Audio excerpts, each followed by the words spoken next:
যতদিন পর্যন্ত আমরা হজ করতে পারছি না ততদিন পর্যন্ত আমরা কিছু আমলের মাধ্যমে হজ এবং ওমরার সওয়াব লাভ করতে পারি। হজ করার যে আসল মর্যাদা, প্রকৃত মর্যাদা, সেটা তো হজ করার মাধ্যমেই শুধু লাভ হবে। কিন্তু আমরা আজ এমন 5টি আমলের কথা জানবো, যেই 5টি আমল আমরা আমাদের নিজ জায়গায় বসে যদি করি, আল্লাহ রাব্বুল আলামিন এই আমলগুলোর বিনিময়ে হজ করে যে পরিমাণ সওয়াব আমি পেতাম, আমার অ্যাকাউন্টে, আমার আমলনামাতে ওই পরিমাণ সওয়াব আল্লাহ তাআলা লিখে দিবেন। তাহলে যারা হজ করতে পারছি না তারা হজ করার জন্য তো চেষ্টা করবই, তার পাশাপাশি এই আমলগুলো যদি করি, আমরা আশা করবো আল্লাহর কাছে যে আল্লাহ তাআলা হাজী সাহেবদের হজের মাধ্যমে যে সওয়াব লাভ করেন, আল্লাহ তাআলা আমাকেও মাহরুম করবেন না, আমাকেও তাদের মতো সওয়াব দান করবেন। এরকম 5টি আমলের ভিতরে সর্বপ্রথম যে আমলের কথা বলবো সেটা হলো 5 ওয়াক্ত নামাজের পরে তাসবিহ পাঠ করা। সহিহ ইবনে হিব্বানের একটা হাদিস বর্ণিত হয়েছে, নবী করিম সাল্লাল্লাহু আলাইহি সাল্লামের কাছে এসে একবার দরিদ্র সাহাবীরা, গরীব এবং অভাবী সাহাবীরা অনুযোগ করলেন এবং তারা অনুযোগ করে বললেন, হে আল্লাহর রাসূল, ধনী সাহাবীরা তারা 5 ওয়াক্ত নামাজ পড়ে, রমজানে রোজা রাখে, আবার পাশাপাশি তাদের আর্থিক সচ্ছলতার কারণে দান সাদাকা করে, হজ করে, উমরা করে, জিহাদে আল্লাহর পথে টাকা ব্যয় করে, তারা বিভিন্নভাবে যে আর্থিক ইবাদত করে, আমরা তো গরীব এবং অভাবী হওয়ার কারণে এই সওয়াবগুলো পাই না, তাহলে আমরা তো পিছিয়ে পড়তেছি, আমরা কিভাবে তাদেরকে ধরতে পারি? সাহাবীদের কম্পিটিশন ছিল আমলের কম্পিটিশন, তারা আমাদের মতো দুনিয়াদারিতার কম্পিটিশন করতেন না, তাদের প্রতিযোগিতা ছিল কে কত বেশি নেক আমল করে জান্নাতের দিকে অগ্রসর হবে। তো সাহাবীদের এই কথা শুনে প্রিয় নবী সাল্লাল্লাহু আলাইহি সাল্লাম তাদেরকে এই আমলটা শিক্ষা দিয়েছেন এবং বলেছেন, যে ব্যক্তি 5 ওয়াক্ত নামাজের পর 33 বার সুবহানাল্লাহ, 33 বার আলহামদুলিল্লাহ এবং 33 বার আল্লাহু আকবার পড়বে, আল্লাহ রাব্বুল আলামিন ওই ব্যক্তিকে, হজকারী ব্যক্তিরা হজ করে যে সওয়াব লাভ করেন, আল্লাহ তাআলা এই ব্যক্তিকে সেরকম সওয়াব দান করবেন। ধনী সাহাবীরা আর্থিক ইবাদত করে যে সওয়াব লাভ করেন, আল্লাহ তাআলা এই 5 ওয়াক্ত নামাজের পরে এই তাসবিহ পাঠকারীদেরকে একই রকম সওয়াব দান করবেন। ভাইরা আমার, আবারও বলছি, এর মানে এই নয় যে হজ করার যে মর্যাদা আছে হুবহু সেই মর্যাদা সব দিক থেকে শতভাগ সেই রকমই আপনি আল্লাহ তাআলার কাছে মর্যাদা লাভ করবেন এই আমলের মাধ্যমে পাঠাতাম।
ইহরাম পরিহিত হজ আদায়কারী হাজী সাহেবের মতো বিনিময় আল্লাহ তাআলা মসজিদে নামাজের উদ্দেশ্যে, ফরজ নামাজের উদ্দেশ্যে যারা যায় তাদেরকে দান করেন।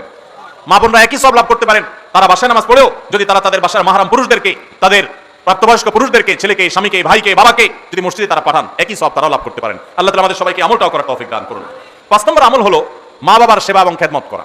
এই সম্পর্কে তিরমিজি শরীফের একটা হাদিস বর্ণিত হয়েছে, এক সাহাবী নবী করিম সাল্লাল্লাহু আলাইহি সাল্লামের কাছে এসে তার ইবাদত বন্দেগী যেগুলো তিনি শারীরিকভাবে করতে পারেন সেগুলোর পাশাপাশি আর্থিক ইবাদতের প্রতি তার আকুতির কথা জাহির করলেন।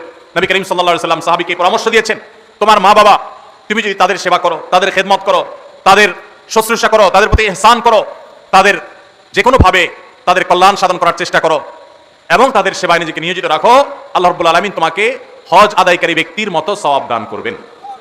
তাহলে ভাইরা, আমরা দেখলাম 5 ওয়াক্ত নামাজের পর 33 বার সুবহানাল্লাহ, 33 বার আলহামদুলিল্লাহ এবং 33 অথবা 34 বার আল্লাহু আকবার যে কোনটা করলেই হবে। এই আমলের মাধ্যমে আমরা হজের সওয়াব পাবো ইনশাআল্লাহ।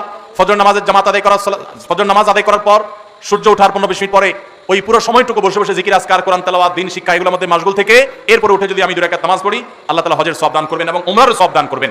আর 3 নম্বর হলো মসজিদে যদি কেউ দ্বীন শিক্ষার জন্য বা দ্বীন শিখাবার জন্য যায়, তাহলে এই যাওয়ার কারণে শুধুমাত্র আল্লাহ রাব্বুল আলামিন ওই ব্যক্তিকে পূর্ণাঙ্গ হজের সওয়াব দান করবেন। 4 নম্বর হলো যে ব্যক্তি 5 ওয়াক্ত নামাজে মসজিদে হাজির হওয়ার জন্য 5 ওয়াক্ত নামাজে বের হয়, মসজিদের দিকে যায়, আল্লাহ তাআলা তাকে ইহরামকারী সাদা কাপড়ে ইহরাম পরে লব্বাইক রত হাজী হজ করে যে সওয়াব পায়, আল্লাহ তাআলা ওই মসজিদে গমনকারী ব্যক্তিকে সেই সওয়াব দান করেন।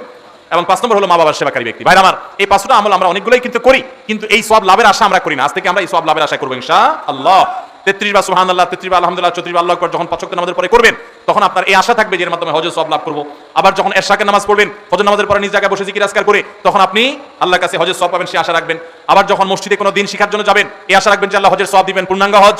আবার যখন 5 ওয়াক্ত নামাজে মসজিদে পড়তে যাবেন, যাওয়ার সময় মনে মনে নিয়ত করবেন, আশা করবেন যে নবী সাল্লাল্লাহু আলাইহি ওয়াসাল্লামের হাদিসে না ওয়াদা রয়েছে, অতএব আমি এই নামাজে যে যাচ্ছি, নামাজ পড়ে তো আমার ফরজ আদায় হবে, আল্লাহর কাছে সওয়াব পাবো, এর পাশাপাশি যে যাচ্ছি এর মাধ্যমে আল্লাহ তাআলার কাছে আমি হজ ইহরামকারী ব্যক্তি, ইহরামরত ব্যক্তির মতো হজের মর্যাদা বা সওয়াব আমি লাভ করব।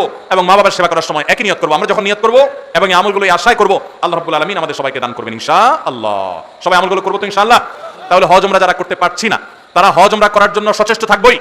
তার পাশাপাশি এই আমলগুলো করলে হজ আমরা সব আমরা আশা করবো আল্লাহর কাছে।